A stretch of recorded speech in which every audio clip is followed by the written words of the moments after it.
Être revenu à cette avant-dernière activité du Cercle Est-Ouest pour la partie hiver-printemps 2016. On continue en septembre 2016. Il y a des nouvelles personnes. Là. Il y en a même qui sont venues de Joliette à l'instigation de notre ami André Boyer. Là. Je pense qu'il n'a pas pu venir, lui. Il y a des gens de la maison Albatros.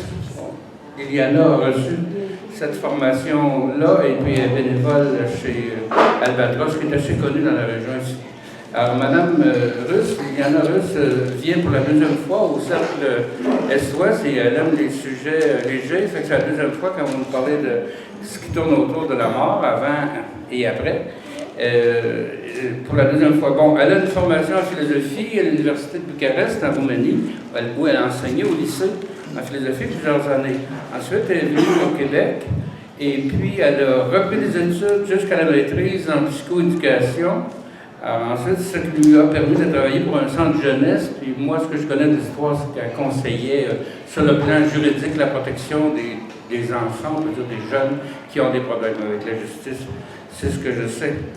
À part ça, bon, elle m'a dit de dire que pour elle, ce qu'il y a d'abord, c'est son intérêt privilégié, en somme, c'est l'être humain, pour l'être humain. Bon.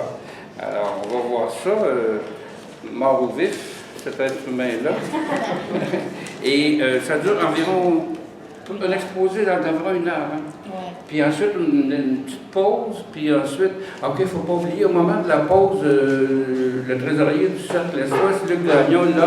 Regardez le joli panier d'osier là-bas, sur le coin. Il y a une dîme. OK. Remplir ça comme ça. Bon, c'est ça.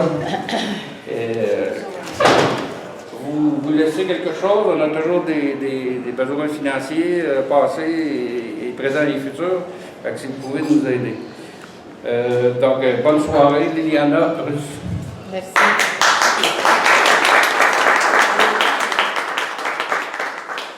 Vous m'intimidez en partant. Alors, je suis effectivement très, très contente de... Le micro.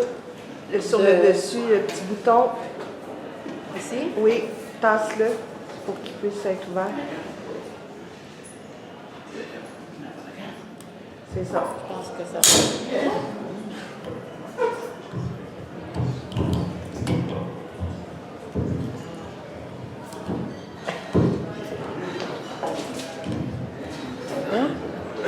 Est-ce que ça va comme ça? Oui. Il arrive que j'ai quand même une voix qui porte, alors c'est possible, peut-être à un moment donné, que je vais pouvoir me priver de cet objet qui m'intimide tellement proche de moi. Alors, bonsoir à tout le monde. Je suis très contente de voir qu'il y a beaucoup de monde, finalement, pour cette conférence dans le Cercle Est-Ouest. Je vous remercie d'avance. C'est évident que le sujet, comme le premier, dans le fond, sur lequel je me suis penchée l'année passée, vivre avec la mort, c'est pas dans le plus ludique. Je trouve quand même que cette partie-là, c'est d'où origine un petit peu mon émotion. Aujourd'hui, il y a un caractère un peu plus personnel, puisque je vais parler du deuil. Je pense qu'en ce qui concerne le deuil, à différents niveaux, on en a tous vécu des deuils.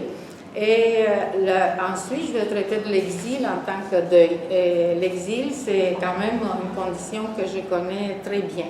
Alors, je m'attends, puis je serai très contente, finalement, dans la deuxième partie de la rencontre. Et si vous avez des questions à poser, ça va me faire plaisir. Moi, j'ai forgé mon exposé d'une certaine façon sur des notions un peu plus philosophiques, plus universelles. Sans quand même oublier là, des aspects un peu plus humains, plus concrets là, de ces notions-là. Pour ceux qui s'en doutent encore que j'aurais une légère obsession pour la mort et pour le deuil, je vous le confirme que c'est vrai, parce que je ne peux pas quand même avoir fait autant de recherches puis d'écrire des choses si j'étais complètement détachée ou dégagée, non angoissée par rapport à ce sujet. Donc, pour commencer, je vais traiter du problème du deuil, parce que comme je vous avais dit, pour moi, l'exil, c'est une forme de deuil. On va voir qu'il y a une certaine continuité dans les deux parties. C'est très connu, qui n'a jamais entendu parler de ce mémorable vers de Lamartine, un seul être nous manque et tout est dépeuplé. En lui seul, ce vers contient toute la souffrance de la perte et du deuil qui habite la personne radicalement séparée de l'être cher. Si notre propre mort était la tragédie par excellence, en dépit des consolations épicuriennes du genre « la mort n'est rien car lorsqu'elle sera là, nous ne serons plus », la mort d'un être cher qui se traduit par son absence irrémédiable me paraît la souffrance par excellence, celle que l'on éprouve tout en continuant de vivre, comme si la vraie vie s'était retirée de nous et que cette souffrance nous est laissée suspendus au milieu de nulle part.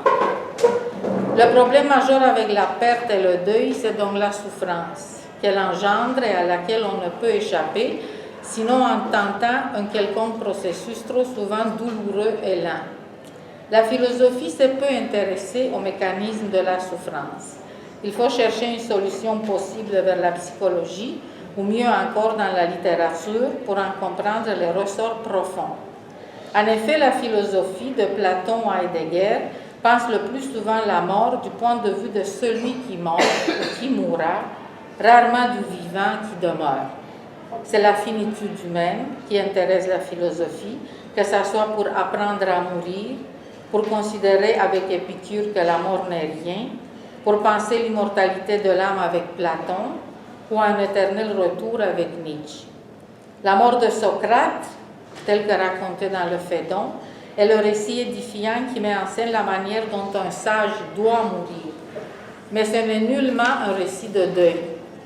Nul déchirement de la perte, nulle réflexion sur les larmes ou la consolation.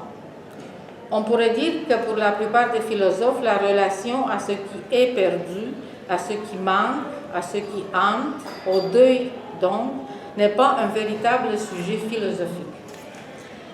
L'expression « faire son deuil », qui connaît un succès croissant depuis quelques années, s'est banalisée dans de nombreux domaines. Je pense qu'il s'agit là d'une dérive à corriger, car parler de faire son deuil me semble un paradoxe absolu. Le deuil est par excellence un moment d'impuissance, un événement réel et percutant devant lequel nous ne pouvons rien. Faire son deuil sous-entendrait une quelconque possibilité d'action de notre part, un autotraitement ou une auto-guérison dans le but de donner une autre direction à ce qui est. Or, dans le travail de deuil, le travail principal consiste plutôt à aller dans le sens d'une acceptation de notre impuissance devant la perte subie. Il y a une auteure, Anne Dufourmentel, psychanalyste et philosophe, qui considère que les deuils les plus traumatiques sont les deuils non prononcés. C'est très particulier puisque la psychanalyse, on sait que c'est une cure de la parole. Alors pour elle, les deuils non prononcés et non prononçables se trouvent à être les deuils les plus traumatiques. Quand il y a fusion complète avec le défunt, on ne le voit même pas en songe. Malgré toutes ces tentatives d'accommodation philosophico-psychologique, le deuil relève avant tout du domaine de l'expérience et de l'épreuve, d'où la difficulté d'universaliser sa problématique. Alors, deuil ou dédeuil? Il y a matière à réfléchir davantage sur le sujet pour tenter de dégager l'essentiel. Je vais proposer une définition, il y en a plusieurs définitions du deuil. Celle que j'ai choisie, c'est celle qui se trouve dans le dictionnaire philosophique d'André Consponville et qui dit « Le deuil, c'est la perte d'un être cher et la douleur qui en résulte. L'amour déchiré par l'attachement de son objet, blessure affective comme une amputation de l'essentiel. » Que fait alors le deuil de ce qui manque quand nous sommes obligés de vivre sans? Devant cet apprentissage difficile et douloureux, être en deuil, c'est être en souffrance. Il faut alors tenter d'apprivoiser l'absence et vivre avec la perte. Donc il y en a ici de cette difficulté qui s'impose déjà à l'être humain, qui est celle de vivre sans la personne aimée, donc de vivre avec une absence, un apprentissage difficile et douloureux à savoir est-ce qu'il est réalisable, est-ce qu'il est possible. Je vais essayer de tenter une explication.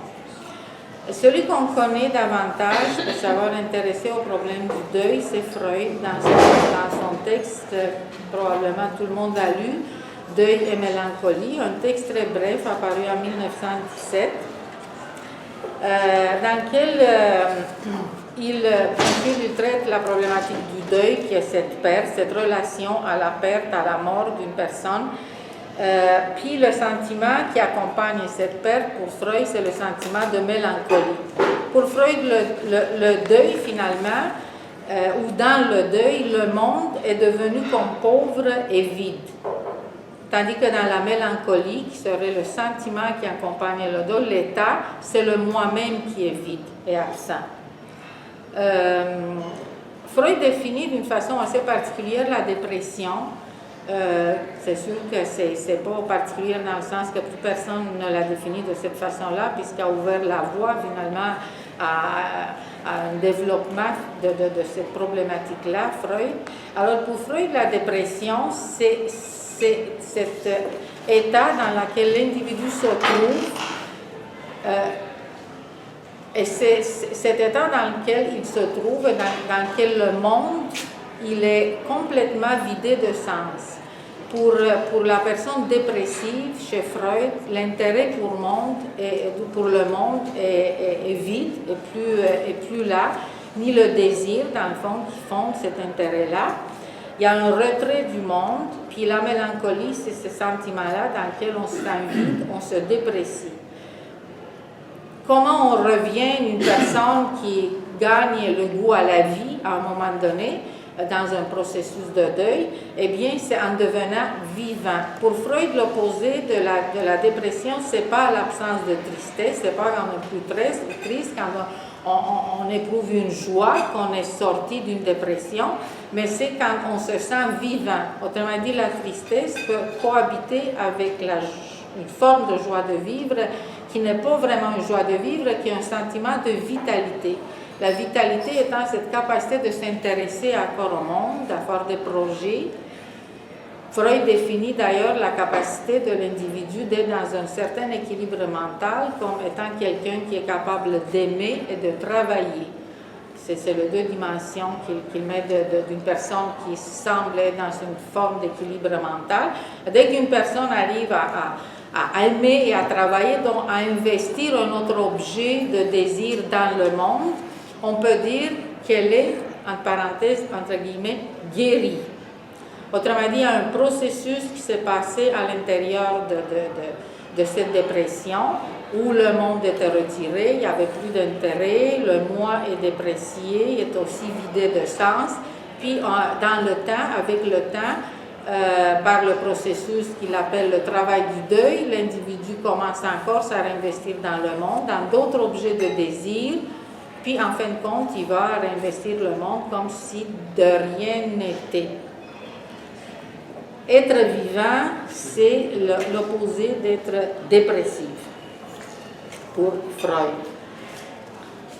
Ce qui est intéressant dans ce texte, dans le fond, c'est de voir le fait que Freud n'évacue pas le fait que dans la dépression, aussi que dans la vie, on peut faire cohabiter des émotions opposées. La tristesse et la vitalité. Tristesse, on peut être triste, puis pas malheureux à la fois, en autant qu'on a ce désir à investir le monde, en autant qu'on a cette vitalité. Dans son texte Deuil et mélancolie, Freud explique l'atténuation progressive de la douleur comme l'aboutissement d'un processus intérieur plus ou moins long et douloureux suivant le sujet.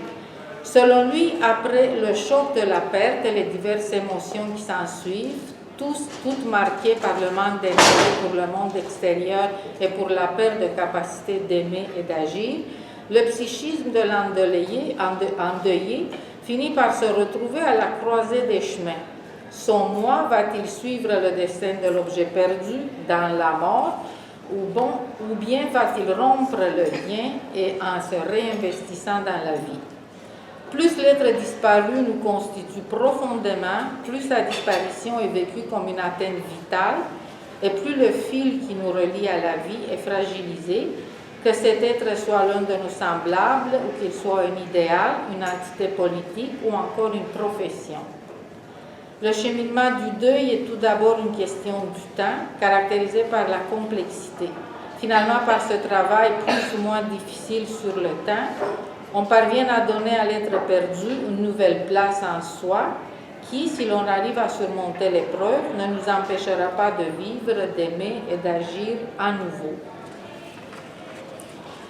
Maintenant, je tombe à une vision qui est à la fois une continuité, je dirais, biaisée, pas biaisée, mais qui remet en question la position freudienne, mais qui est très intéressante à mes yeux par rapport au deuil.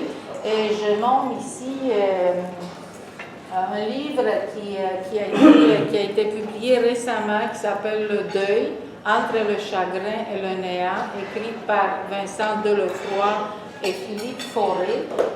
Vincent Delefroy, un philosophe très, très particulier, spécialiste de Kierkegaard, vraiment écrivain aussi à la fois, qui a été premier par l'Académie française. C'était vraiment un type assez sans compromis là, dans la philosophie, qui a des positions, je dirais même radicales par rapport à beaucoup de mouvements philosophiques actuels, qui essaient de récupérer des notions comme le bonheur, comme tout ça. Bon. Et Philippe Fauré, qui lui c'est un écrivain, qui a écrit un livre qui est vraiment très intéressant à lire, que je vous recommande fortement, qui s'appelle L'enfant éternel. Philippe Fauré, il a perdu sa fille à 4 ans. Sa fille avait 4 ans, il a été atteint d'un cancer galopant.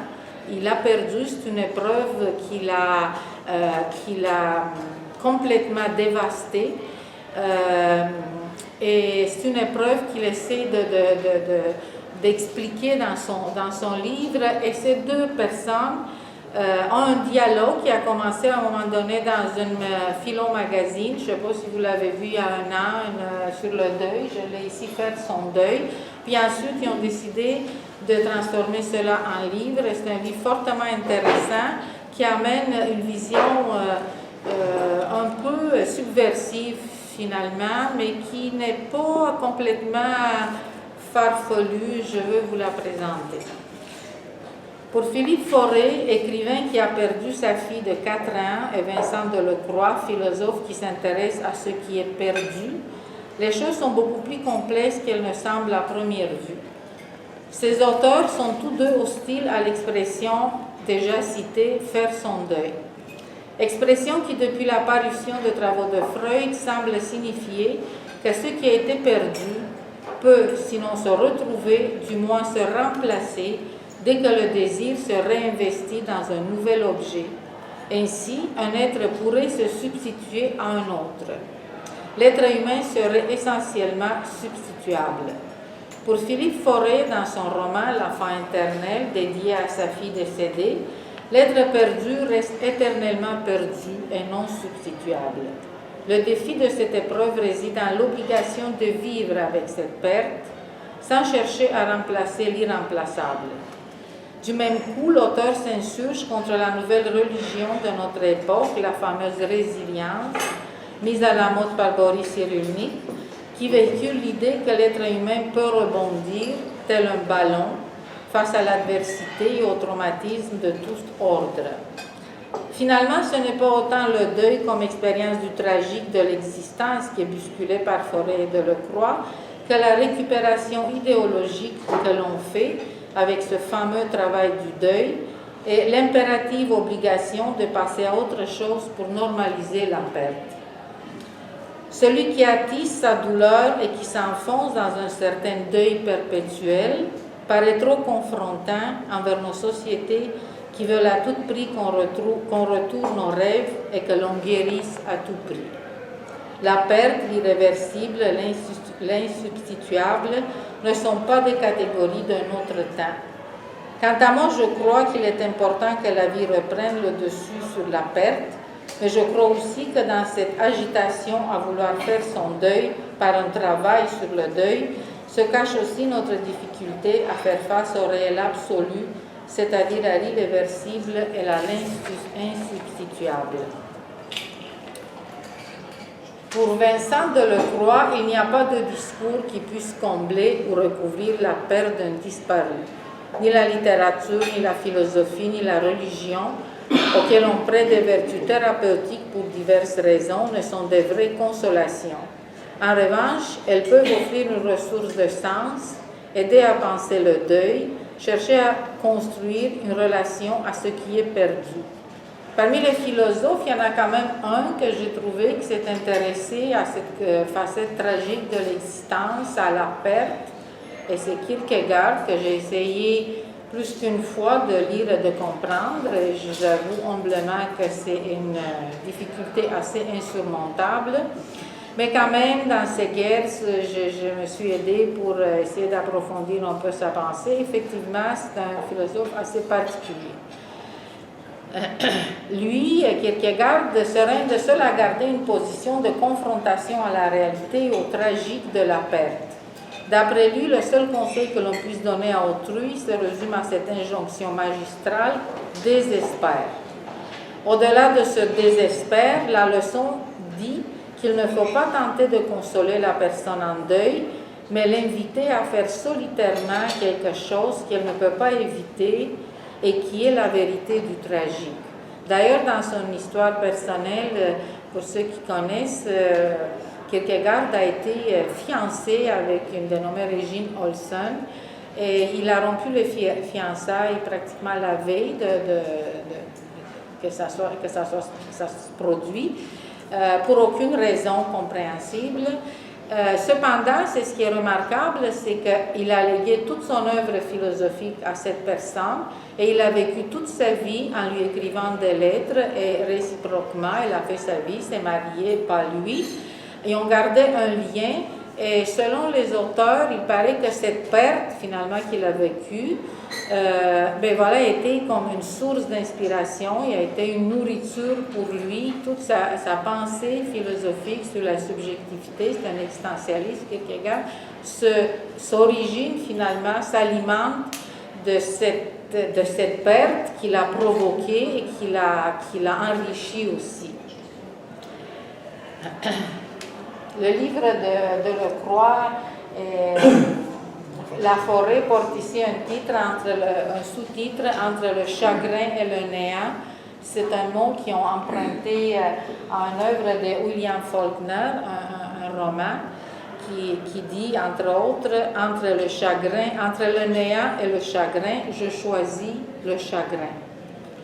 Choisir le chagrin, c'est pas, moi la façon que je le comprends, c'est que pourquoi le chagrin, c'est qu'est-ce qui est finalement avec ce révèle qui est le tragique.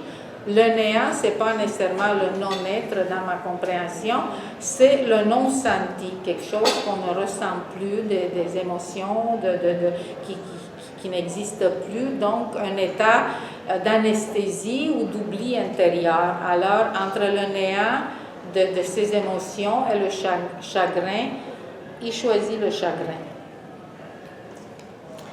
Dans cette réplique, le chagrin devient une forme de commerce avec la perte qui me permet de me soustraire au néant. Par l'expérience du deuil, autrement dit Kierkegaard toujours, on touche au réel, ou plutôt c'est le réel qui nous touche dans tout ce que l'existence a de plus tragique et de plus douloureux. Cette expérience de perte devient l'expérience du réel.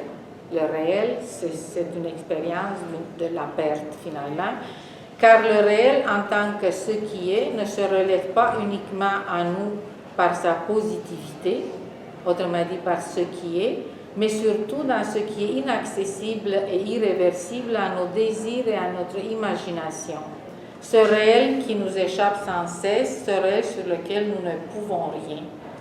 Ainsi, la mort de l'autre est perçue comme le réel véritable plutôt que ma propre mort, qui, elle, n'est pas considérée comme une expérience dans la mesure où j'en subis jamais la totale consécration.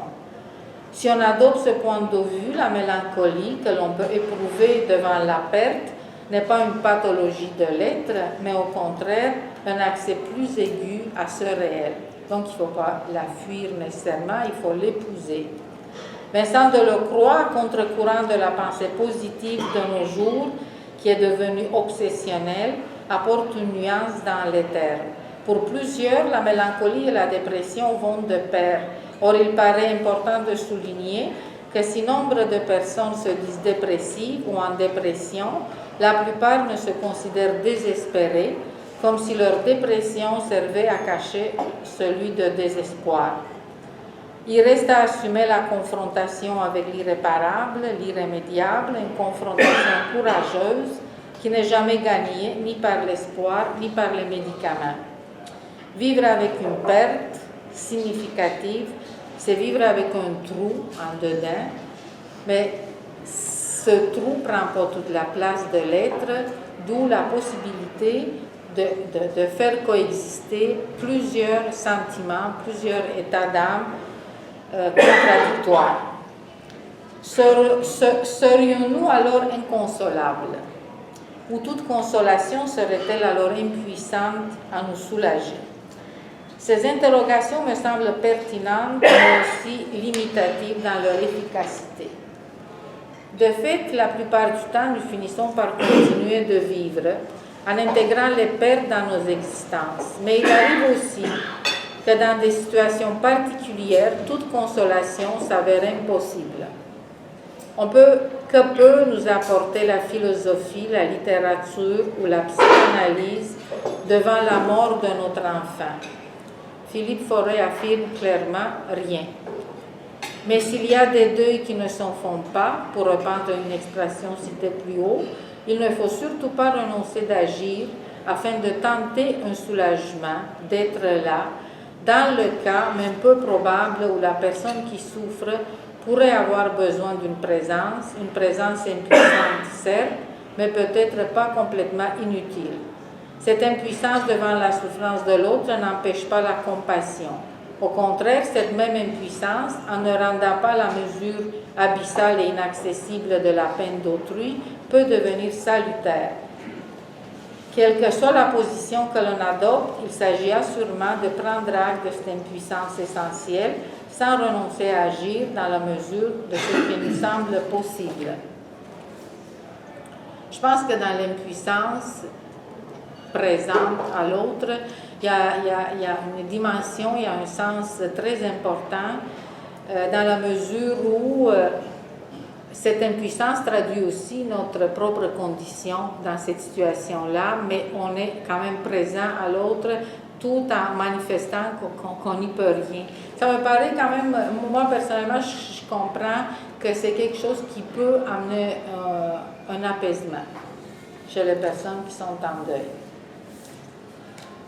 Voilà, c'est la partie qui fait l'introduction pour la deuxième partie dans laquelle je parlais d'un autre aspect du deuil, parce que le deuil par rapport à une personne chère qu'on a perdue, c'est ce que j'ai essayé de parler tout à l'heure. Maintenant, je vais traiter un aspect du deuil qui est l'exil.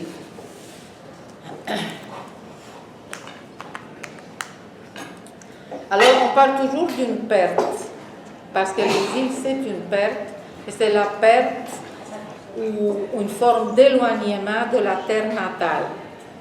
Et son corollaire, la nostalgie, une forme toute particulière de manifestation du deuil de l'exilé. Commençons par une simple définition. L'exil est l'état d'une personne qui a quitté sa patrie volontairement ou sous la contrainte, et qui vit dans un pays étranger avec ce que cela implique de difficultés d'adaptation, langue, insertion dans un nouveau milieu, identité, et de sentiments d'éloignement, sorte de coupure avec son pays d'origine, nostalgie, déracinement, regret. Il vient du latin exilium, bannissement, lieu d'exil. Le terme a évolué en vieux français vers le mot signifiant détresse, malheur et tourment. Quant à l'exilé, il se voit d'emblée confronté à une dynamique identitaire essentiellement critique, celle du déracinement-enracinement, soit une perte d'identité primitive et l'acquisition plus ou moins partielle d'une nouvelle identité qui comporte une part anxiogène d'inconnu et d'incertitude. Cette réalité de l'exil peut affecter de manière radicale l'histoire intime du sujet. La notion de perte est décrite comme inhérente à la notion d'exil et peut se traduire comme l'amorce d'un véritable travail de deuil. Ce deuil s'inaugure souvent par une phase euphorique, sous-tendue par l'idéalisation du pays d'accueil. Plus tard, on observera un mécanisme de déplacement qui changera l'objet de l'idéalisation. La terre promise du pays d'accueil cédera la place au paradis perdu du pays natal. Ce sera le commencement de la phase nostalgique du deuil de l'exilé. Cette nostalgie traduit un état d'attachement au passé avec la volonté d'y revenir, alors que la mélancolie qui s'en distingue est davantage un rapport à ce qui est perdu, mais éprouvé dans le moment présent. Il y a donc cette notion de perte, un rapport assez complexe entre l'espace et le temps, entre l'ici et maintenant, entre là-bas, ailleurs, doublé d'une quête identitaire qui rend la perte et le deuil douloureux et souffrant. Est-ce que la nostalgie serait-elle donc la maladie de l'exil? Je vais faire une parenthèse, je pense qu'elle va vous plaire, moi elle me plaît beaucoup, je n'ai pas tout développé dans le texte. Elle nous parle de l'Odyssée de Ulysse, qui est le récit par excellence de la nostalgie du retour. Un immortel chef-d'œuvre de la littérature, l'Odyssée d'Homère, qui expose avec profondeur cette quête d'identité, cette nostalgie qui habite le héros Ulysse. Il y a quelque chose de très particulier que j'ai trouvé par rapport au mot nostalgie, qui sonne parfaitement grec, nostos, voulant dire retour, algos veut dire douleur, souffrance. Cette nostalgie qu'on pourrait traduire par la douleur du retour n'est pas un mot grec. On ne le trouve pas dans l'Odyssée, dont je disais plus haut, qui est le poème par excellence de la nostalgie du retour. Eh bien, c'est un médecin suisse et de surcroît un Suisse allemand, Johannes Hofer, à qui revient l'introduction du vocable nostalgie dans la nosologie médicale, après avoir décrit dans sa thèse soutenue en 1678 le mal du pays dont souffraient les mercenaires de Louis XIV. En revenant d'Ulysse à l'Odyssée, nous constatons que cette œuvre traduit remarquablement les thèmes de la patrie, de l'exil, de la langue maternelle, avec celui de la nostalgie dans une dynamique toute révélatrice de la dualité enracinement-déracinement.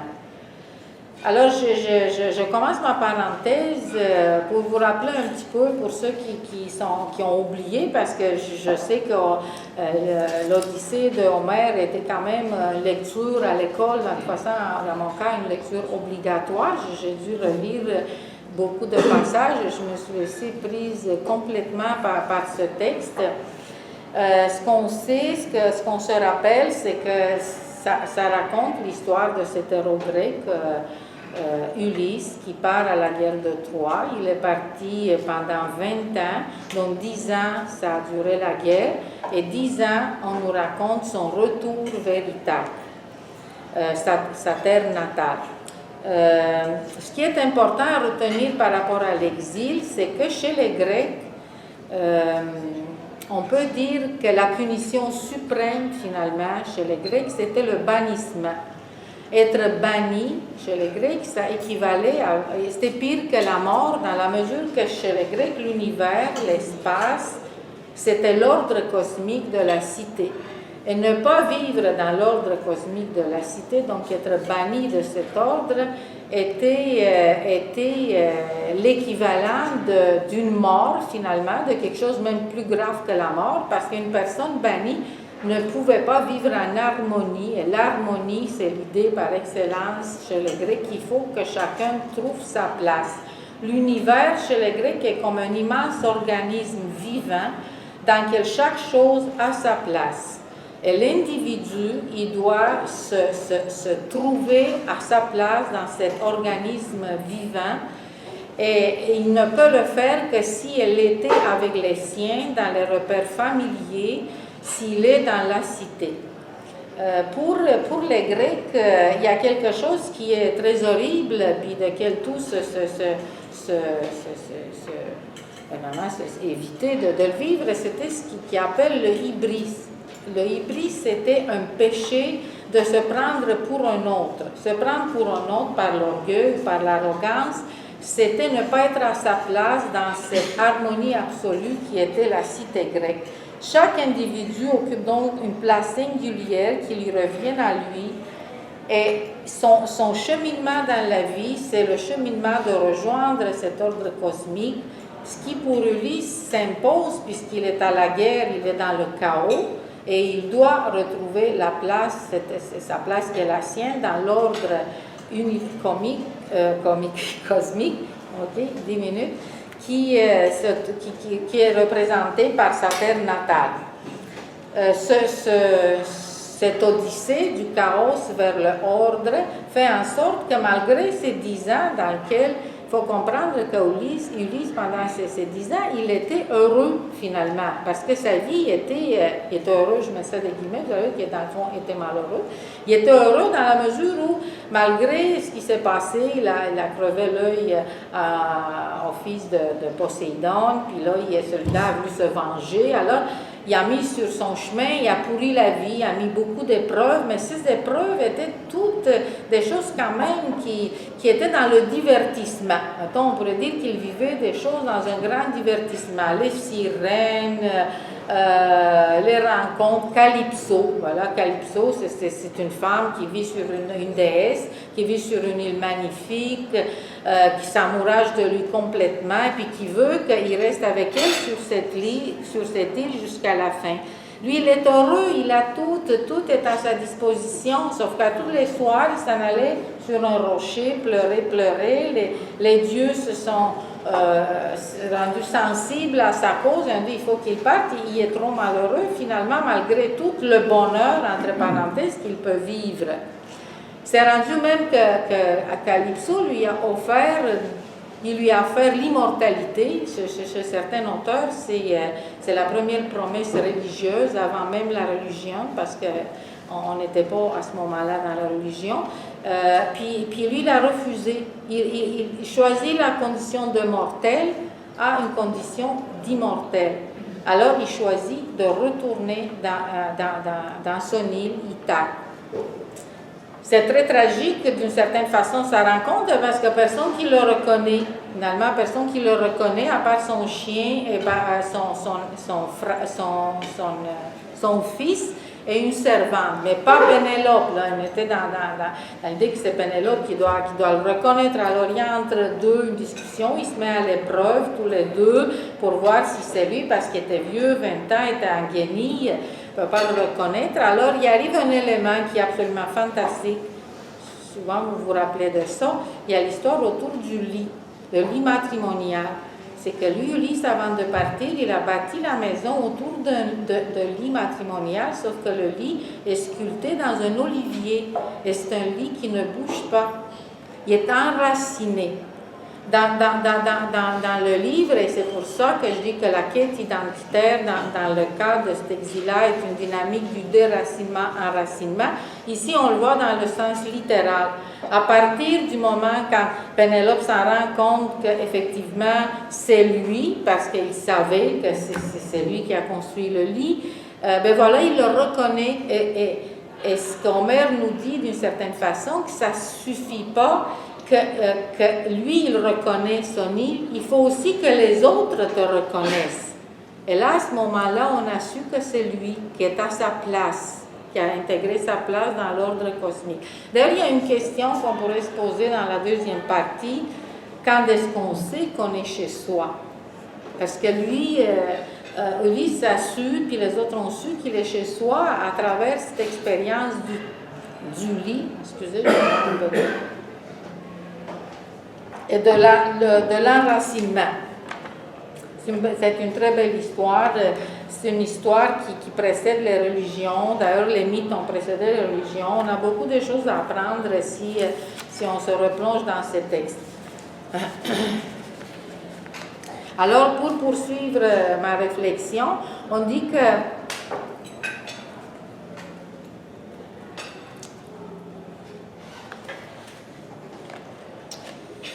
Je vais abréger un peu parce qu'il m'a montré les doigts.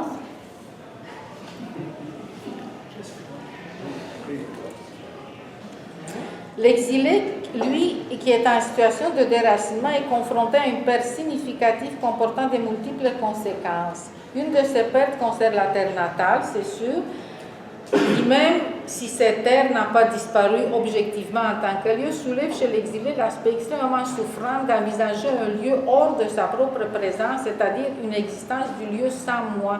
On voit beaucoup ça, puis je pense que les personnes qui ont fait de l'accompagnement avec des personnes en fin de vie, il y a une angoisse non apaisable chez les gens qui vont réaliser au moment d'un diagnostic ou au moment de la mort que la vie va continuer sans eux.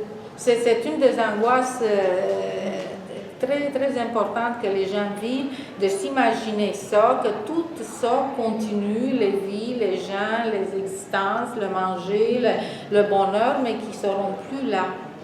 C'est une angoisse difficile à apaiser. Le changement de langue, parce que dans l'exil, il y a aussi ça, le changement de langue représente une atteinte identitaire significative, pour reprendre un terme freudien. On a l'exemple de Hannah Arendt qui a vécu en exil aux États-Unis, lors d'une entrevue qu'elle a donnée en 1964, une entrevue télévisée.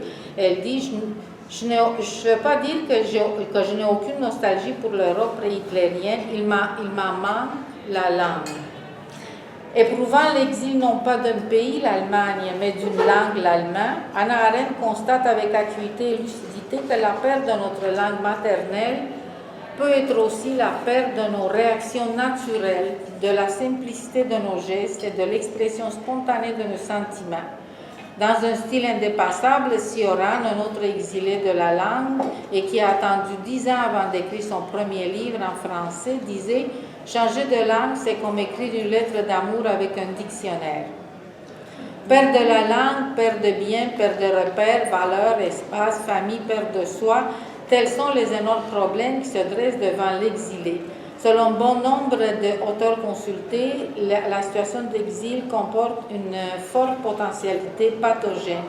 J'en ai marqué quelques-uns, je vais en passer, parce qu'il y en a quand même beaucoup de problèmes au niveau de la psychopathologie là, qui sont générés par la situation d'exil, parce qu'en exil, on retient deux registres qui sont vraiment importants. C'est le registre de la perte des éléments familiers, et ça c'est tout familier, c'est les odeurs, le goût, le relief, la maison, le tout, et une restructuration nécessaire au niveau de l'identité de la personne. Il n'est pas rare que l'exil comporte en son essence des éléments traumatiques et c'est sûr que si on regarde les personnes qui arrivent, les personnes qui sont en exil, c'est des personnes qui sont pas neuves, des personnes qui arrivent avec des bagages, qui ont des traumas, qui ont des violences, qui ont des situations qu'ils ont vécues. Alors là, ça s'ajoute davantage à la situation pratiquement tragique dans laquelle ils se trouvent. Afin de ne pas être pris dans une ambivalence qui le fera sans cesse hésiter entre vivre et gérer la perte de sa patrie et s'attacher, s'intégrer, faire sien son nouveau contexte de vie, l'exilé pourrait espérer que le moindre des incidents qu'il rencontrera ne le fera pas basculer dans le deuil nostalgique. Par la nature même de son exil, l'exil se voit entraîné dans un mouvement de deuil qui se caractérise par un va-et-vient imaginaire entre deux espaces, ici, là-bas, et deux temps, avant, maintenant. Cette perception est constamment biaisée dans la mesure où il n'arrive plus à se situer ni complètement avant, sauf par le souvenir et la nostalgie, ni entièrement ici et maintenant par l'absence de repères solides.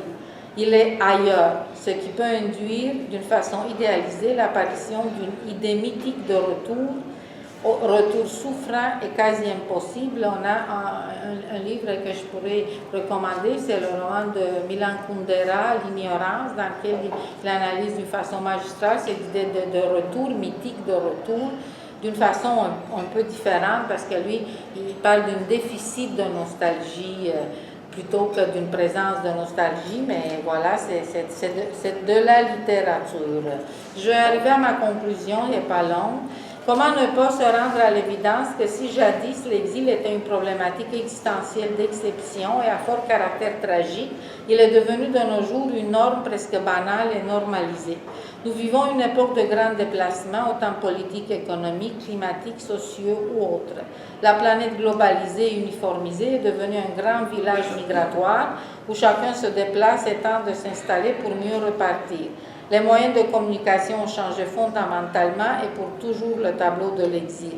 L'effondrement des systèmes politiques totalitaires dans de grandes parties du monde a fait place à des systèmes de gouvernance capitalistes avec leur lot de libertés individuelles au fonctionnement spécifique. Maintenant, chacun se déplace pour des raisons différentes. Les uns fuient des catastrophes naturelles et climatiques, d'autres fuient des guerres internes et d'autres encore cherchent des moyens économiques pour améliorer leur vie. Ainsi, l'exil, dans le sens évoqué dans mon exposé, la nostalgie qui accompagne l'exil me paraît avoir perdu de sa signification initiale, celle qui se nourrissait de la souffrance de l'éloignement et de l'impossibilité de retourner à la terre perdue, sinon par les moyens du rêve et de l'imagination. Heureux qui, comme Ulysse, a fait un beau voyage, le fameux poème extrait des Regrets de Joachim de Bellay nous paraît sans doute moins poignant aujourd'hui. Lorsqu'en étant ailleurs, on peut en même temps être chez soi. Grâce à Skype, Internet, Facebook et d'autres outils de communication à la mode, le temps semble révolu où le seul moyen d'évoquer ce qu'on avait perdu était du domaine du conte, du poème débordant de regrets et de lamentations. Dans certains cas, l'exilé d'autrefois est devenu un peu le touriste d'aujourd'hui. Hélas, quoi de plus prosaïque que le statut de touriste? Il n'en demeure pas moins que lorsque par nécessité ou par volonté personnelle, soit que nous sommes attirés par d'autres cieux ou chassés hors de nos frontières, le défi de l'adaptation à un nouveau monde peut s'avérer pathogène et peut générer plusieurs dysfonctionnements. Le deuil de l'exilé, même adouci par les avantages sociaux, matériels ou technologiques de la nouvelle terre d'accueil, demeure une donnée essentielle, existentielle, à potentiel douloureux, voire même tragique. Privé de son aspect romantique et littéraire, le deuil de l'exil exige une forte énergie de survivance, une créativité sans cesse renouvelée dans les moyens d'épouser une nouvelle culture et un renoncement radical devant un passé perdu à jamais. Voilà.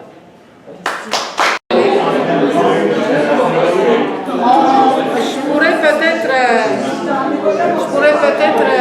demander de ne pas trop tirer sur le pianiste avec vos questions. Ça marche? Oui, on reprend ça pour la période de questions. Alors, on va y aller un à la fois, s'il vous plaît. Jacques? J'aurais une question. J'aurais une question pour Liliana. Alors, j'ai beaucoup aimé l'expression « trouver sa place ». J'ai beaucoup aimé aussi le parallèle que tu faisais avec Ulysse, qui a même refusé l'immortalité pour trouver sa place dans le monde, c'est-à-dire revenir chez lui, revenir chez soi. Puis chez soi, c'est un peu ce qu'on pourrait traduire comme étant sa patrie. Là où on retrouve nos racines. Alors, je te pose la question, quelle est ta patrie? Voilà la question. Je l'ai un petit peu suggéré, un peu comme discussion qu'on pourrait avoir. Là, je vais faire une petite parenthèse avant de tomber dans le vif du sujet, à savoir que la question que je me suis posée pratiquement tout au long de mon écriture de la deuxième partie, c'est à savoir quand est-ce qu'on est chez soi.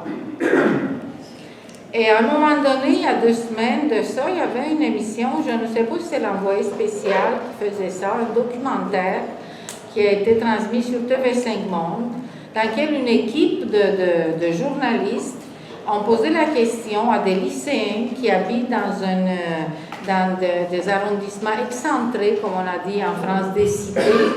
On les a demandé, vous sentez-vous français? Qu'est-ce que ça veut dire être français? Ils ont fait une enquête assez élaborée Et ces gens-là qui étaient nés en France, parce qu'on parlait des lycéens de 18 ans, ils étaient au lycée, d'une deuxième génération, leurs parents étaient tous maghrébins. Il n'y en a pas un qui a pu s'identifier, il ne comprenait pas la question tout à fait. Il me disait non, moi je ne me sens pas français.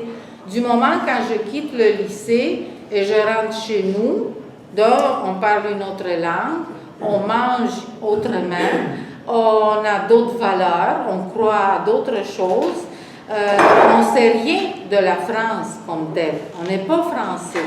Ils ont fait une expérience assez extraordinaire, une dame spécialiste dans les bonnes manières, il les a amenés dans un endroit là, tout à fait extraordinaire, puis elle dit voilà, on va vous montrer ici, il y avait à peu près 18 assis à des tables comme ça, comment on vit en France, comment on mange en France, comment on tient le couteau, comment on se tient à la table, pour voir un peu un aspect de ce que c'est être français. Alors, ils étaient tous estomaqués, il n'a jamais vu ça, il était mal, il était coincé, il dit c'est sûr, ce n'est pas une expérience qu'on va revivre. Nous, on vit en France, on est né en France, mais on ne se sent pas français. Je trouvais ça très, très tragique et avec tout ce qui se passe aussi, on comprend un peu comment ça peut dégénérer aussi, là, ces sentiments-là d'aliénation que les gens vivent. Alors, Ulysse, lui, a compris qu'il est chez lui quand il a su que son lit, qu'il a retrouvé son lit qui était enraciné dans son olivier. Il était chez lui, il a trouvé ses racines. C'est une métaphore, mais je trouve que ça traduit très bien qu'est-ce que ça veut dire. Pour une personne qui est en exil ou en immigration, il y a une différence quand même qui est faite par les spécialistes entre immigration et exil, dans la mesure où exil, c'est quand même une contrainte qui t'amène à cet exil-là, tandis que l'immigration, ça fait en sorte que tu peux aussi la choisir, même si l'exil aussi, tu peux le choisir à la limite. Migration, c'est un peu différent. Une personne qui vit de nos jours un exil, et je parle de mon propre exil, vit cette condition anthropologique spéciale qui est la suivante, qui ne se trouve pas nécessairement à un endroit spécifiquement chez soi complètement, ni quand elle est dans son pays, parce qu'elle était tiraillée par la nostalgie de ce qu'elle vit dans le pays qu'elle a quitté, qui est le Québec pour moi, ça fait quand même 30 ans. Et quand je suis au Québec, je suis encore une fois tiraillée par la nostalgie de mon pays. Et cette nostalgie, et ça je ne l'ai pas peut-être nuancé assez, ça se fonde pas sur des faits, se fonde sur des images. Parce que la nostalgie, c'est un rapport qu'on a à un espace, qu'on a au temps aussi, mais avec un espace. Et il y avait, je pense, Kant, que je suis ma savante pour le citer, mais il faut le citer, qui disait que dans la nostalgie, on ne s'ennuie pas nécessairement d'un endroit, mais c'est de nous à cet endroit-là. De nous, dans la mesure où on était jeunes, on était beaux, on était à un moment de notre existence, et il faut quand même saisir que dans un processus, mettons, comme la mienne, je suis arrivée au Québec à 30 ans, mes années de projet de vie, mes années qui ont commencé, d'université, de fonder une famille, de me promener, de voir toute cette vie-là, c'est passé en Roumanie avec tout cet environnement-là.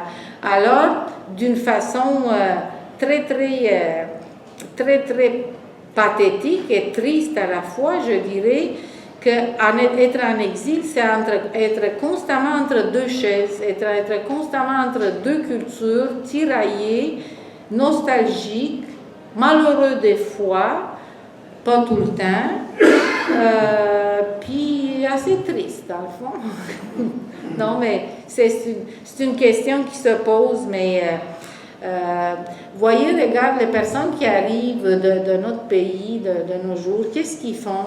Ils vivent ici, ils peuvent fonder des familles. Leur premier but, c'est d'envoyer de l'argent dans leur pays, de faire vivre la mère, le père. En Afrique, c'est très flagrant. L'autre fois, l'humoriste qu'on connaît, il en parlait de ça. Une bonne partie de son argent, c'est pour faire vivre ses parents.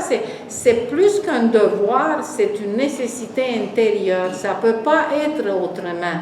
Je l'ai fait tout le temps jusqu'à la mort de mes deux parents aussi. C'était plus fort que moi. Je ne pouvais pas imaginer autrement malgré, je dirais, des difficultés relationnelles très significatives. C'est un dépaysement de on ne guérit pas. Mais pour répondre à ma question, je devrais entendre que ta patrie, dans le fond, n'en a pas. Puisque tu es en train Je ne crois pas non plus qu'on n'a pas de patrie, qu'on est un citoyen universel comme ça qui flotte dans l'univers. Je dirais que j'en aurais deux patries finalement. J'en aurais deux patries, celle qui est le Québec, auquel je me suis adaptée, puis que j'aime aussi, à des sentiments d'attachement. Mais il y a ma patrie aussi qui est la Roumanie, mon pays, mon temps, quand j'étais là, qui est une autre patrie. J'aurais deux, je ne peux pas nécessairement me défaire de ça. Excusez-moi, je vous posais une question de dernière. Est-ce que tu envies des personnes qui ont une famille? J'ai envie toutes les personnes qui ont une seule patrie. J'ai envie toutes les personnes qui ont des familles, qui sont tissées serrées, qui ont des enfants, puis des petits-enfants, qui font des fêtes familiales, qui se retrouvent ensemble, qui partagent des choses. J'ai envie toutes ces personnes-là. Et ça me prend des efforts assez significatif pour me trouver des éléments de compensation et de déplacement pour ne pas succomber dans une tristesse terrible. Alors je vous invite tous ici. Moi, Liliana, je vois un rapprochement assez intéressant entre l'exil et la mort. L'exil, la nostalgie dans l'exil. On a la nostalgie de ce qu'on est. Bon, le deuil, c'est la même chose. On ne pleure pas pour les personnes qui sont mortes. Hein? Oui. On pleure, on est triste pour ce qu'on a vécu avec cette personne-là. Puis ce deuil-là, cette tristesse-là, comme la nostalgie, en fin de compte, c'est un refus de vivre l'expérience initiatique qui est l'exil ou le deuil. Dans le sens, tu parlais d'étymologie tout à l'heure, éduquer, ça veut dire educere, conduire hors de soi. Oui. Puis c'est ce passage-là qui est souffrant. Moi, j'ai l'impression que c'est le refus d'être conduit hors de soi, d'aller vers quelque chose de nouveau. C'est souffrant et le refus d'aller vers quelque chose de nouveau que d'aller dans le sens de la perte. Tous les deux sont souffrants. Parce que dans le fond, dans le deuil, quand la personne du Fourmentel, la psychanalyse, disait que ce qui est difficile avec le deuil, puis ce qu'elle n'accepte pas dans l'idée de faire son deuil, c'est d'une certaine façon le fait qu'on aurait un pouvoir sur cette capacité de guérison de faire son deuil. Quand le deuil, à la base, c'est quand même une impuissance, une incapacité d'aller plus loin que ça. C'est ça qui est l'origine de l'impuissance. On parle du connu, que l'on maîtrise d'une façon ou d'une autre. On s'en va vers l'inconnu. On va vers l'inconnu, puis il faut l'inconnu et l'incertitude. Alors il faut d'une certaine façon arriver à tolérer ça. Et il paraît que s'il y a quelque chose de plus terrible de tolérer dans la vie, c'est l'incertitude, parce que c'est une source d'angoisse permanente. En effet, entre le deuil, la mort, l'exil, qui peut à la limite être une genre de mort, effectivement, une mort à quelque chose qui a été, pour s'en aller vers quelque chose qui n'est pas, mais qui est très anxiogène, c'est des processus similaires. Je suis d'accord. Liliana, je voudrais ajouter quelque chose. Ce n'est pas une question, c'est une Ah non, commentaire. ça c'est trop proche que je dis. Eh bien, Peut-être sans micro, je te comprendrai mieux. Est-ce que tu m'entends? Oui. Ok, Liliana, il y a une chose que je voudrais ajouter, un commentaire, et c'est basé sur, d'abord, au sujet du chagrin et du néant. Je cherche à essayer d'imaginer quel roman c'était de Faulkner et je ne vois pas le titre. Jérusalem. Jérusalem. Oui, c'est le roman de Faulkner, Jérusalem. C'est pour ça que je n'ai pas pu l'identifier. Ok. Mais c'est pas ça, de ça que je voulais parler. C'était l'expérience des parents qui avaient perdu leur enfant. Et je voulais vous raconter une histoire qui m'a été racontée par un de mes étudiants dans les années 80 à l'UQTR. Il était un pompier.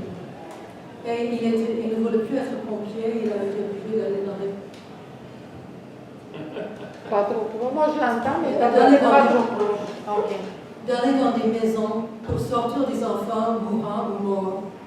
Et il voulait devenir professeur d'anglais à l'école secondaire, je pense qu'il l'a fait. Mais en parlant de son travail de pompier et de ses expériences et de la douleur de sortir des enfants des décombres, il était allé à un moment donné visiter dans les hôpitaux des enfants malades qui étaient en train de mourir d'autre chose et qui savaient qu'ils allaient mourir. Et il était surpris. Il m'a dit, ce que j'ai appris de ces enfants-là, c'est que la chose qui les apeurait le plus, ce n'était pas la mort. Ils n'avaient pas peur de la mort. Ils avaient très peur qu'après leur mort, leurs parents les oublieraient simplement et feraient un autre enfant. C'était ça qui les tourmentait. Il était fasciné de prendre ça. Ils pensaient à leurs parents, finalement, qui vont souffrir suite à leur mort. Non, ils pensaient que leurs parents les oublieraient complètement. Ah, que les parents les oublieraient Et complètement. que les parents pouvaient simplement faire un autre enfant, c'est ça qu'ils feraient. Les enfants avaient peur, non pas du chagrin, ils avaient peur du néant. Non, ok. C'est sûr que les notions sont pas... eux autres qui est l'amour de leurs parents. C'est sûr que si, moi personnellement, je crois que si on prendrait, mettons, un volet, une approche psychologique, uniquement psychologique pour traiter cette question, on pourrait dire que ces enfants, dans cette crainte finalement d'être oubliés par leurs parents, manifestaient ce qu'on peut appeler, nous, en psychologie, un attachement insécure. Hein? Parce que normalement, des enfants qui sont convaincus là, d'une façon indélébile de l'amour de leurs parents, ils ne doutent pas que leurs parents vont les aimer même après leur mort. D'une façon, ce que je pense, je ne sais pas, ici, il y a des amis de la DPJ peuvent plus... Mais c'est ce que je crois. Je ne sais pas, je n'ai pas fait ce qu'il a fait, Non. mais selon mon étudiant pompier, il avait trouvé que tous les enfants craignaient plutôt... D'être oubliés. Oui, Oui, c'est intéressant. Moi, ce que je trouvais, je ne sais plus chez le mourant ou chez une personne qui reçoit un diagnostic fatal, qui va mourir, cette peur-là d'être oublié, c'est très présent, puis c'est cette angoisse que le monde va continuer sans eux. Et ça, c'est quelque chose qui est très, très...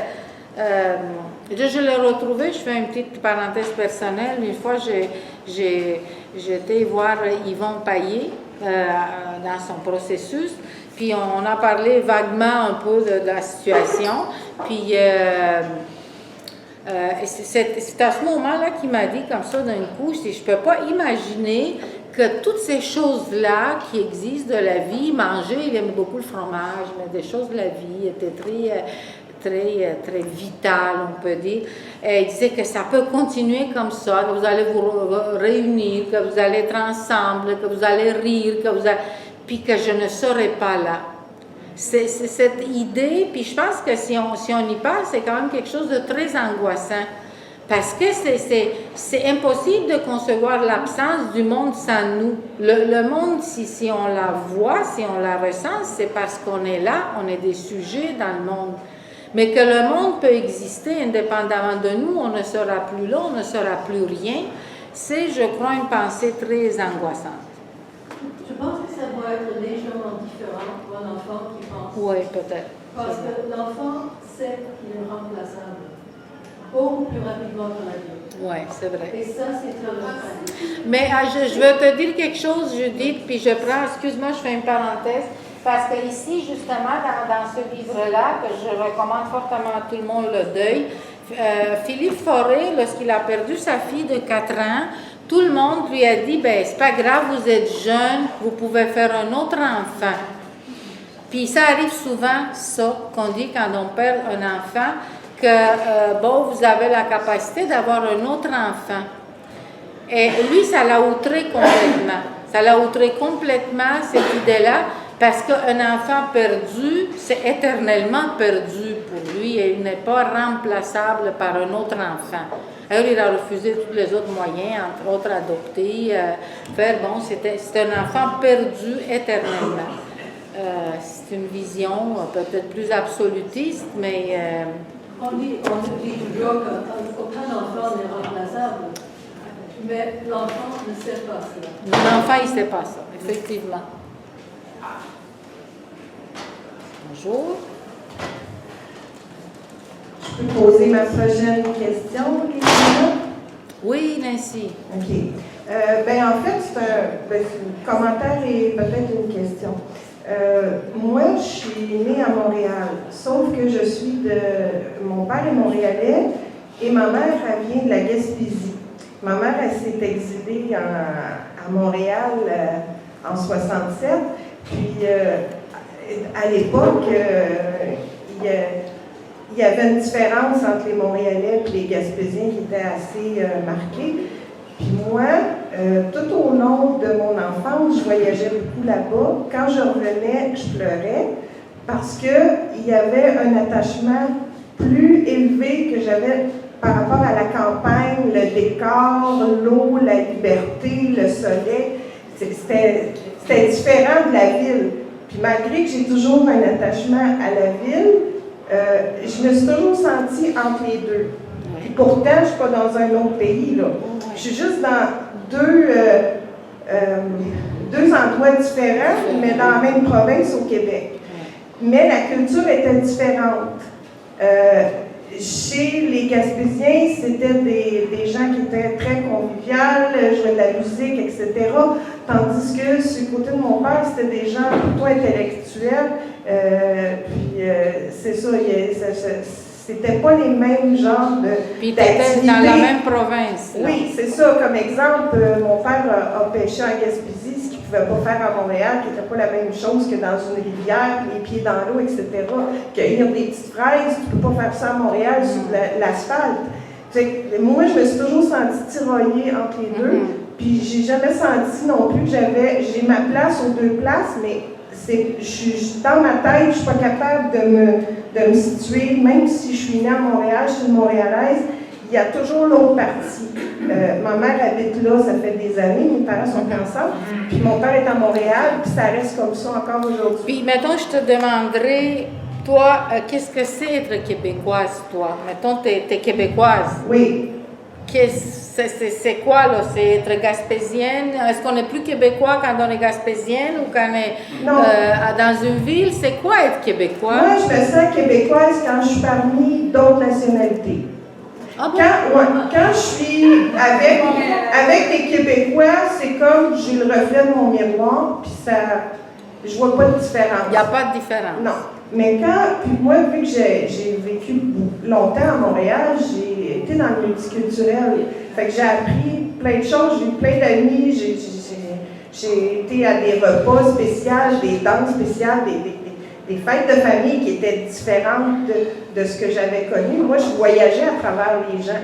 Puis là, c'est là que je voyais la différence. C'est là que j'étais confrontée. C'est là que tu te sentais québécoise? Oui, c'était là que j'étais confrontée à dire, oh, il y a une différence. Eux, c'est pas ça qu'ils mangent. Eux, c'est pas leur temps de prière, c'est le samedi, c'est pas le dimanche, etc. Fait que c'était ça. C'était de voir qu'il y avait comme plusieurs mondes. Mais il y a une identité aussi que tu avais, sauf que tu l'affirmais par la différence, par le rapport avec les autres. Oui. Quand je m'en vais en Gaspésie, on me considère pas comme une Gaspésienne parce que j'ai pas l'accent. Puis pourtant, ma mère, elle l'a très fort, puis elle l'a encore aujourd'hui. Puis quand je suis à Montréal avec mon père, on ne me considère pas non plus comme une Montréalaise pure laine. Je suis arrivée ici à Trois-Rivières, pour vous donner un exemple, c'était comme l'entre-deux. Moi, j'ai trouvé ma terre. Ici à Trois-Rivières. Oui, c'est ici que j'ai trouvé ma place. J'ai été tiraillée, là, ça fait 10 ans que je suis ici, mais j'ai été tiraillée. Tu as trouvé ta place dans l'univers cosmique de la cité. Oui, parce que je suis entre les deux. Je suis entre les deux. C'est ça la différence. Ah, c'est entre les deux. Je suis entre les deux, entre Montréal et Matane. Fait que pour moi, là, je me sens plus tiraillée. Parce que si je suis à Montréal, je suis tirée plus vers les autres. Ben oui, parce que ma mère a dit, bon, ben ma fille, c'est une Montréalaise. Puis si je m'en vais en Gaspésie, mon père a dit, ben ma fille, c'est une Gaspésienne. Mais là, ils ne peuvent pas l'affirmer. Ils savent que je suis moitié-moitié. Puis que là, ils se sont aperçus la première année que je suis arrivée ici, parce que j'ai été à d'autres endroits aussi. J'ai essayé d'autres endroits dans le Québec. Puis finalement, c'est ici que j'ai vraiment été le Tu as trouvé ta place. Oui. Bon, fait que ma question, chanceuse. oui, ma question est que est-ce que toi tu penses que vu moi je te dis ça que j'ai trouvé ma place, est-ce que ça se peut qu'on trouve notre place? Oui, ça se peut, effectivement. Ça se peut, ça. Moi, je suis une personne plus tordue que toi. Alors, je pourrais te dire que c'est plus difficile pour moi de te répondre à cette question sur la place vraiment dans l'ordre cosmique. Parce qu'il y a cette rupture qui s'est produite à un moment donné et qui fait en sorte que je suis devenue un amalgame de beaucoup de choses qui se contredisent et qui sont assez complexes dans le fond, qui ont forgé une identité. Moi, quand je suis arrivée au Québec, je ne sais pas si vous êtes intéressés d'entendre des histoires d'immigration et d'exilés. Je suis arrivée dans un pays complètement totalitaire et où le contrôle était omniprésent. Et comme j'ai voulu oublier, c'est intéressant parce que j'ai oublié de dire que dans l'histoire de Ulysse, finalement, les moyens qui étaient utilisés par les sirènes, par Tchirché, par toutes les autres, c'était l'oubli. Il voulait le faire oublier de retourner chez lui, d'induire l'amnésie. Alors moi, quand je suis arrivée ici, en 85, c'était une façon inconsciente de me dire « je veux être comme les Québécois ». Ça a été, moi, un vœu de caméléon que je fais. De complètement intégrer ça, puis de nier tout ce que j'ai été avant. De toute façon, c'était pas quelque chose qui était très réjouissant. Alors là, j'ai pris cette position qui est radicale, mais qui est néfaste finalement. Je me suis rendu compte avec le temps. Alors j'ai imité tout, moi j'ai appris tout par mimétisme, de voir comment les gens vivent, comment les gens se parlent, comment les gens mangent, qu'est-ce que ça a un sens, qu'est-ce qui n'a pas de sens. C'est du mimétisme, c'est du caméléonisme qui a marché un certain temps. Un certain temps, ça a marché. Je trouvais un emploi, je faisais des choses qui avaient du sens. Sauf qu'à un moment donné, l'échafaudage un petit peu s'est effondré. Puis ces problèmes finalement d'identité, autrement dit, de racines, s'ils font surface d'une façon assez subtile et me ramènent à autre chose, me ramènent en arrière, me tiraillent. Alors, je ne veux pas dire, je ne veux pas vraiment dire que toute immigration est difficile et malheureuse. Moi, personnellement, tous mes collègues, tous mes amis que j'ai en Roumanie, je les dissuade complètement d'immigrer. Je trouve que l'immigration, c'est la plus terrible expérience que quelqu'un peut vivre dans sa vie. C'est déchirant à tous les points de vue, c'est insécurisant, c'est incertain, tu vis des choses humiliantes, c'est très très difficile. Alors je considère que c'est très difficile. Pour moi, ça a été comme ça, puis je le promous pas, je fais pas la publicité de l'immigration. Malgré que tous les gens qui me connaissent peuvent dire que je suis un exemple d'adaptation à un autre pays. Tout le monde va me dire ça. C'est vrai, mais c'est aussi un front. C'est aussi une façade, parce que c'est comme ça dans la vie. On a tous certaines façades qu'on porte avec nous. En tout cas, moi, j'en ai la façade de la personne qui s'est adaptée complètement. Mais il y en a une partie de moi qui n'est pas complètement ici, puis il sera peut-être jamais complètement ici. Alors, je trouve, par répondre à... Ben, toi, c'est sûr, c'est un cas un peu particulier parce que dans le même pays, tu manges le même pâté chinois que tout le monde, tu partages les mêmes valeurs, mais tu as des environnements, mettons, naturels ou culturels différents. Donc, c'est peut-être ça le tiraillement. Pour quelqu'un qui se trouve à un écart épouvantable, là, j'ai mes idées, peut-être on peut arrêter là, sur l'immigration, mais je peux très bien comprendre. Et j'en ai lu beaucoup puisque à un moment donné, j'ai fait une maîtrise en éducation spécialisée portant sur les problèmes de santé mentale chez les immigrants. Et c'est très bien documenté le fait que plus l'écart culturel entre deux cultures est grand, plus les problèmes, les pathologies, les problèmes de santé mentale et d'adaptation apparaissent. Et c'est pas vraiment sorcier pour comprendre ça, là, tiens. C'est extrêmement difficile de fonctionner dans un autre pays. Oui. Il y a des études qui ont été faites chez les enfants qui ont été adoptés. Et puis, les enfants qui ont été adoptés, surtout en Chine, il y a un gros écart de culture, puis tout ça. Puis souvent, les enfants souffrent de dépression, d'anxiété, de certains troubles mentaux. Parce que il y a eu une coupure, là, puis que l'enfant n'a pas décidé rien, ça a été imposé, là. Même s'il est bien dans sa famille, même si tout est bien encadré, il y a tous les moyens facilitants, puis ça a l'air qu'il y a certains enfants que ça les affecte. Il ne faut pas aussi oublier qu'un enfant adopté, c'est un enfant abandonné à la base. Ça aussi, c'est quelque chose qui peut alourdir la tâche. Oui. Allez. On joue un petit peu sur deux tableaux. Je vais prendre de la musique pour un petit bout. C'est comme, moi, j'ai vécu 2 tiers de ma vie,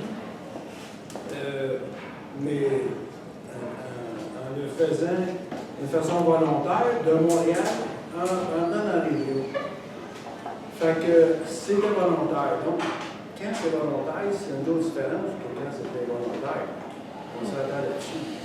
Alors, moi, je pense que des fois, on recherche des choses qu'on a déjà vécues dans notre enfance, ou notre adolescence, ou notre âge adulte commençant, qui on va retrouver dans une situation volontairement qu'on veut retrouver pour toutes sortes de raisons, et qui ne sont pas vraiment il n'y a pas de traumatisme nécessairement là-dedans, plutôt une continuation dans un environnement qui pourrait se ressembler. J'écoute Montréal le matin à Radio-Canada, mais j'aime bien mieux vivre ici. Ça ne me donne pas d'écouter des hôtels le matin qui décrivent la circulation à Montréal quand je ne suis pas poigné dedans, je suis content de ne pas poigner dedans. Tu sais. Mais en même temps, c'est comme j'ai un attachement pareil. Tu sais. Alors, ça, c'est rien de traumatisant. Tu sais. Le pire de tout, c'est quand on se déracine. On est déraciné involontairement. On appelle ça l'exil, on appelle ça un réfugié climatique ou un réfugié de guerre. Ça, c'est sûr que, là, à ce moment-là, je suis d'accord avec toi, tu sais, que là, il faut faire, il y a des deuils à faire, puis c'est pas facile, parce que l'enracinement, comme tu dis, c'est tellement, même la deuxième génération va avoir de la difficulté, non? Et j'entendais Tiken Jafakoli, africain du Côte d'Ivoire, le chanteur, le compositeur, interprète. Lui, évidemment, c'est une mission, c'est un Africain. Côte d'Ivoire, Mali, en tout cas. Mais là, il dit, moi, je suis africain. Tu sais. Puis ça, c'est au-delà de l'hiver. Ouais, lui, là, il peut revenir en Côte d'Ivoire dans l'an 2000, il ne pouvait pas. Là. Il se faisait pogner, puis, juste parce que, par ses opinions et sa critique, la critique qu'il va avoir face au régime. Alors ça, c'est des situations différentes. Bon, on va prendre une autre personne en disant ça. Mais l'autre point que je voulais mentionner, c'est la dimension de l'enfant, mettons, qui est à l'hôpital, qui qui va mourir, qui effectivement Ça va va être une penser que ses personne parents vont l'oublier, qui va être remplacé par d'autres enfants à naître éventuellement. Je dirais que c'est un petit peu particulier parce que pour avoir travaillé en protection de la jeunesse, vous n'avez même pas besoin d'avoir travaillé en protection de la jeunesse pour savoir qu'un enfant qui ne fait pas face à la mort, il va être angoissé par la place qu'il peut avoir dans la famille ou qui ne réussit pas à avoir. Quelle est la différence entre les deux? C'est difficile à jauger. Mais la notion de la mort chez l'enfant, c'est quand même pas la même que chez l'adulte. On traite les choses différemment. C'est beaucoup plus, je dirais, c'est beaucoup plus, pas simple ou primitif, mais c'est beaucoup plus basé sur des exemples, basé sur des absences. La notion de la mort chez l'enfant, c'est quand même quelque chose de beaucoup plus différent que chez l'adulte. Moi, ce que je voulais dire quand tu racontais de tes voyages, puis comment tu te sens, c'est que dans l'exil, il y a le sentiment d'identité finalement qui est revisé et revisité tout le temps. Et l'identité, contrairement à ce qu'on pense, il n'y a rien d'objectif dans l'identité. L'identité, c'est une certitude intérieure d'être ce qui je suis à travers une continuité dans le temps. C'est ça l'identité. L'identification, c'est par rapport à une tierce, par rapport à autre chose. Je m'identifie à une personne, à cette situation. Mais l'identité, c'est juste le fait de me reconnaître moi-même, de me sentir moi-même à travers le temps. Je sais que je suis là, que j'étais là, l'enfant, puis voilà, c'est mon identité.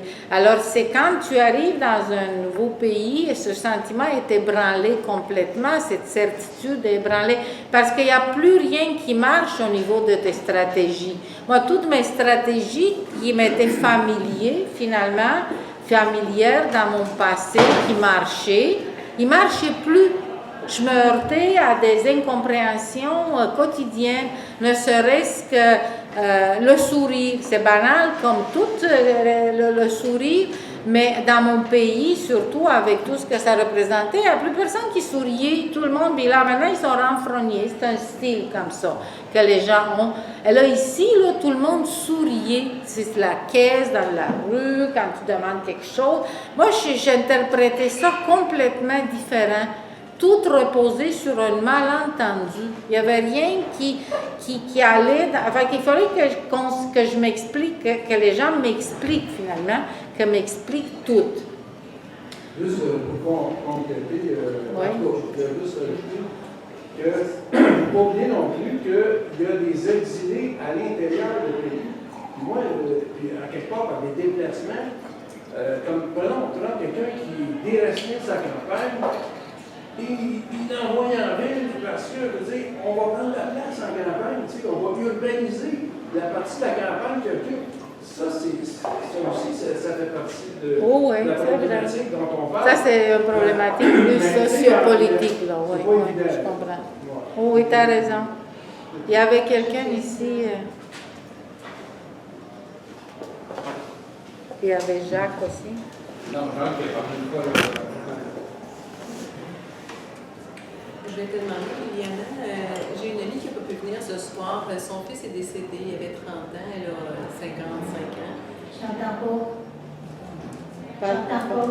Le micro plus proche. J'ai une amie qui a voulu venir ce soir, finalement ça n'a pas été possible. Elle a 55 ans, son fils de 30 ans est décédé à l'apogée de sa vie. Là. Un jeune homme qui réussissait bien, qui allait bien, qui venait de s'acheter une belle maison, puis est décédé. Puis, j'aimerais juste voir, est-ce que tu aurais un bon mot? J'aimerais entendre, qu'est-ce que tu lui dirais ce soir si elle était là? Elle est venue pour entendre, elle aurait voulu être là.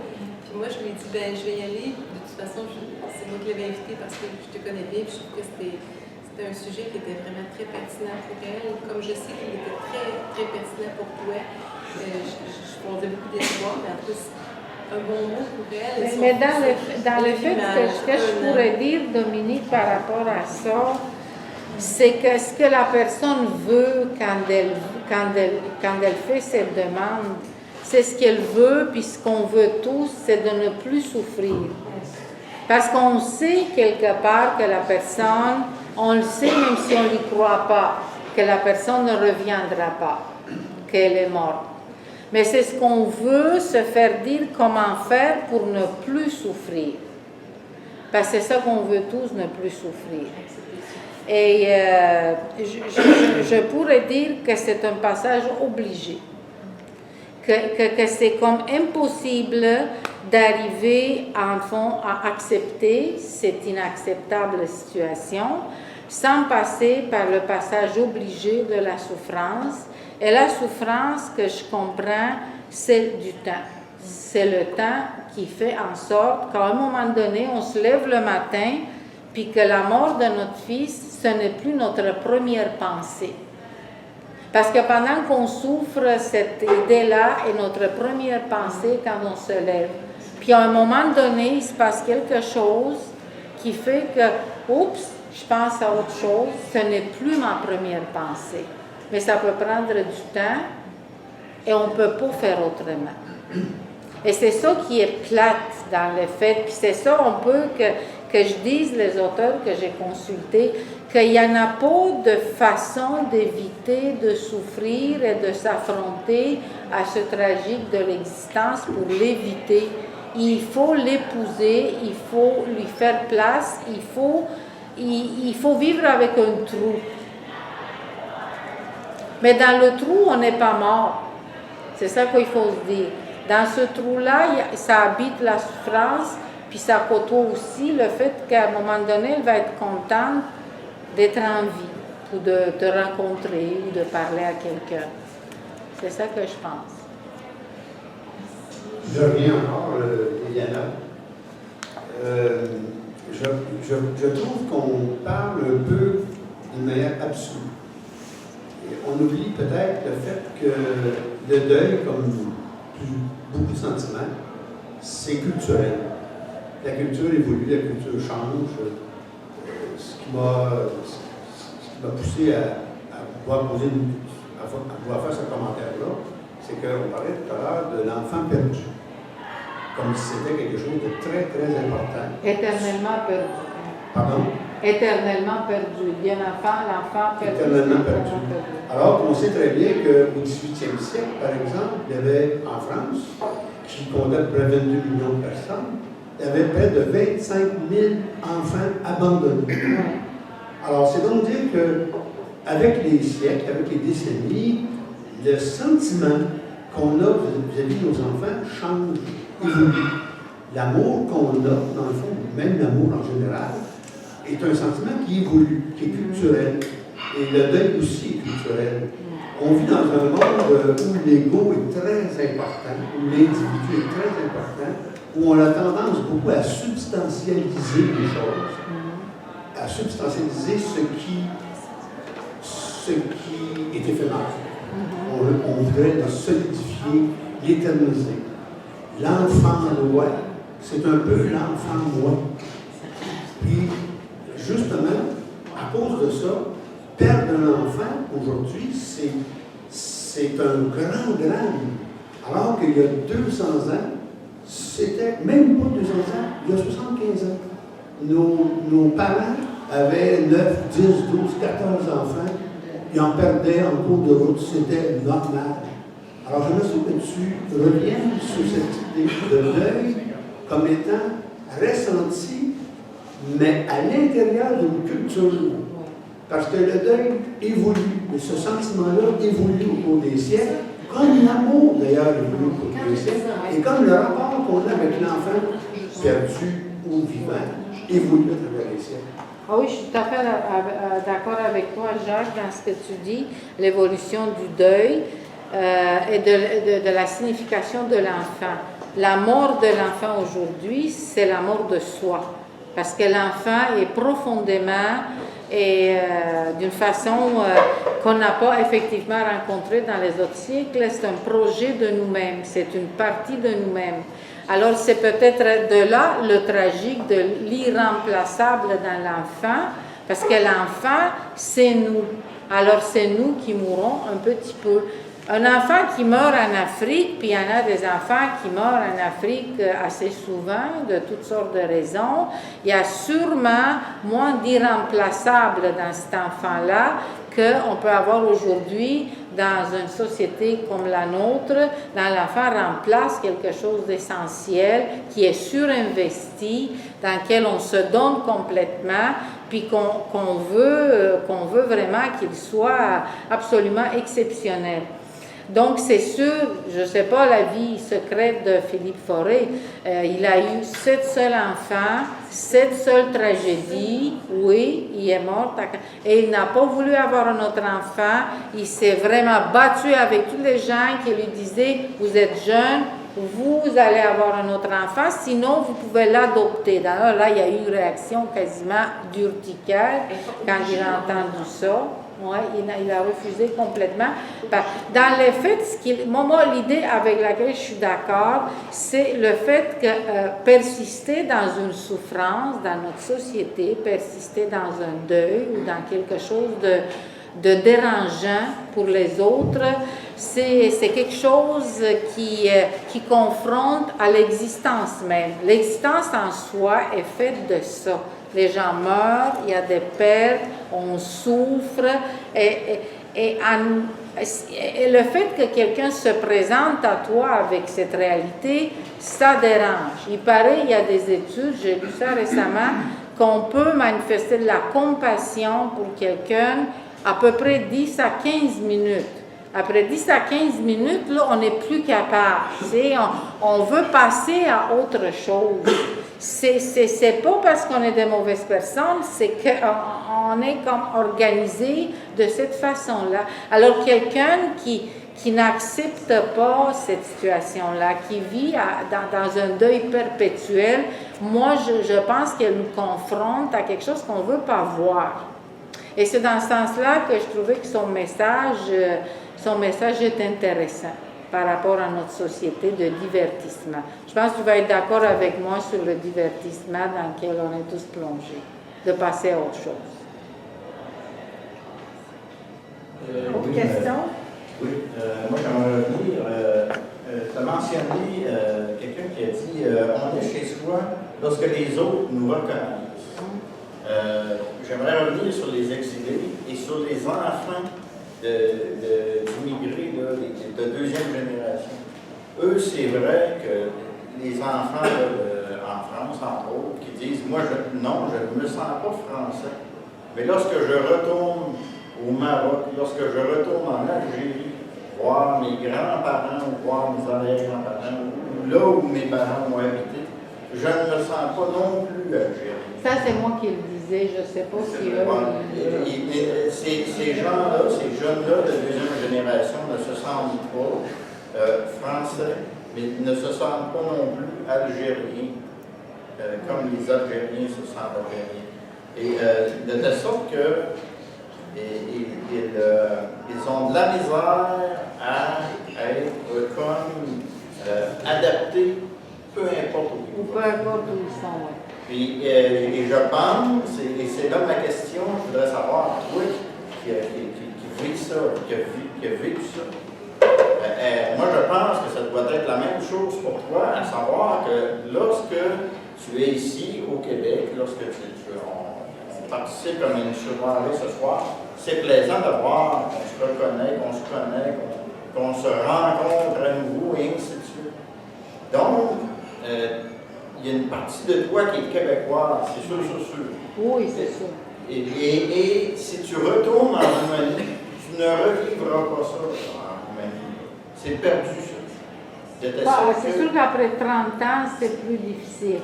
Mais quand je dis vivre avec un trou en soi, quand on est exilé, c'est vivre avec ce trou de tout ce que vous avez vécu, dont je n'étais pas là. Moi, je suis arrivée en 85. Ici, toutes les manifestations, René Lévesque, l'histoire, tout ce que vous avez vécu, éprouvé d'une façon épidermique, j'entends, moi, j'ai fait l'effort de vouloir apprendre l'histoire du Québec, et la musique, et l'humour, et ce que c'est, parce que j'ai voulu ça beaucoup dans mon caméléonisme. Mais il y a beaucoup de gens qui ne sont absolument au courant de rien. Alors le trou est plus grand, mais mon trou aussi est grand parce que j'assiste souvent à des choses auxquelles je ne peux pas intervenir. Je ne connais pas cette partie-là, je ne l'ai pas sentie et je ne peux pas l'aimer non plus. Tu sais, on aime les choses dans la mesure qu'on participe à quelque chose. Si on participe, si on est là, si on s'investit, si on se... Moi, je n'ai pas été à la Révolution en 1989 en Roumanie. C'était mon plus grand regret actuellement, là. J'aurais tellement aimé monter sur un char, là, tu sais, puis crier contre le régime, puis me battre là. J'étais ici devant la télévision. C'est sûr que ça, c'est quelque chose que je veux porter comme un grand regret à moi. Parce que ce que j'ai vécu avant, ce que j'ai partagé dans mon autre vie par rapport à cette situation, m'aurait vraiment rendue extrêmement heureuse de pouvoir vivre cet événement historique comme vous avez vécu, les événements historiques qui vous ont fait aimer votre pays, mon pays aussi. Question. On a beaucoup parlé des enfants, l'angoisse de séparation, du deuil, tout ça face aux enfants. Non, mais moi, je parle assez fort. J'entends bien. Pour la caméra. Les parents, moi, je commence à perdre mes proches. Et puis, mon passé collectif, que ce soit l'histoire du Québec, quoi que ce soit, ça n'a plus rapport avec ma vie. C'est mon passé familial que je dois oublier. Tu as dit, tu as perdu tes 2 parents en Roumanie, qui sont décédés. Ils sont partis. Ouais. Cette histoire-là de Roumanie ou de ton passé en Roumanie, que le lien qui te retient là-bas, qui te ferait retourner là-bas. Est-ce que c'est social? C'est politique? C'est plus familial. Non, c'est plus familial. Qu'est-ce qui te retournerait là-bas pour dire je suis roumaine? Ouais, ici, méchante bonne question que tu me poses là. J'ai de la misère moi-même juste à avoir perdu ma mère. Ma mère, qui est toute l'histoire de ma vie à 55 ans. C'est l'histoire de ma vie. Ma mère était ce que j'admirais le plus, qui m'a donné mes liens, mes rapports, la langue. C'était mon lien familial. Je me suis senti perdu, la patrie. Mais toi, qu'est-ce qui te retient? Est-ce que tu es encore roumaine? Est-ce que tu te sens encore roumaine? Est-ce que la famille, tu l'as dit tantôt, le lien familial, les situations, les fêtes de famille sont représentatifs de tes souvenirs? C'est une méchante bonne question. C'est sûr que ce qui me retient, c'est peut-être pas le premier à me demander. Dans le fond, c'est la première fois que je vais retourner cette année sans que mes parents soient là. Ça va être une expérience tout à fait unique. Et je vis dans l'appartement toute seule, finalement, où je me suis occupée de mes parents. Pour l'instant, j'envisage pas vraiment de quitter cet endroit. C'est comme une ambiguïté. C'est comme une ambiguïté de si à un moment donné, je veux partir là. C'est un rêve, c'est quelque chose qui est dans l'inconscient, c'est une sécurité, c'est quelque chose qui est irrationnel. Moi, je te dirais, je pense que c'est un peu irrationnel. C'est une incapacité de se fixer. Et je pense que ça va être un peu mon histoire, cette incapacité de me fixer quelque part. De vivre comme ça dans une forme d'espérance magique et illusoire. Même si je pratique le bouddhisme, je suis dans l'expérience illusoire. Madame McLeod, je reviendrai. OK. Parler de l'irrationnel, nous n'avons pas encore parlé de la consolation qui nous apporte les rêves. La plus belle consolation, n'est-ce pas, après le décès, c'est quand la personne défunte, l'enfant par exemple, vient nous parler dans le rêve, revient. Je trouve ça c'est formidable. Okay. Et il y a tout le domaine des rêves et de la religion que nous n'avons pas considérer maintenant. Il y a tout ça. C'est sûr que les personnes que j'aime, je n'arrive pas à les rêver. C'est drôle, hein? Je ne les vois même pas en rêve. Puis je ne crois pas en Dieu. Alors, je n'ai pas cette consolation. Le rêve, c'est très psychologique. Peut-être. Vas-y. Moi, je crois en Dieu et les personnes que j'aime sont toujours dans mes rêves. C'est juste le contraire. C'est bon. À propos de l'exil ou de la patrie, quelle est notre mère patrie? Patrie, ça vient de père. Il y a un jour quelqu'un qui a répondu ceci quand on lui a demandé où est ton pays ou quel est ton pays, et la personne a fait ça comme ça. Ça m'a profondément ébranlé comme nationaliste ou patriote.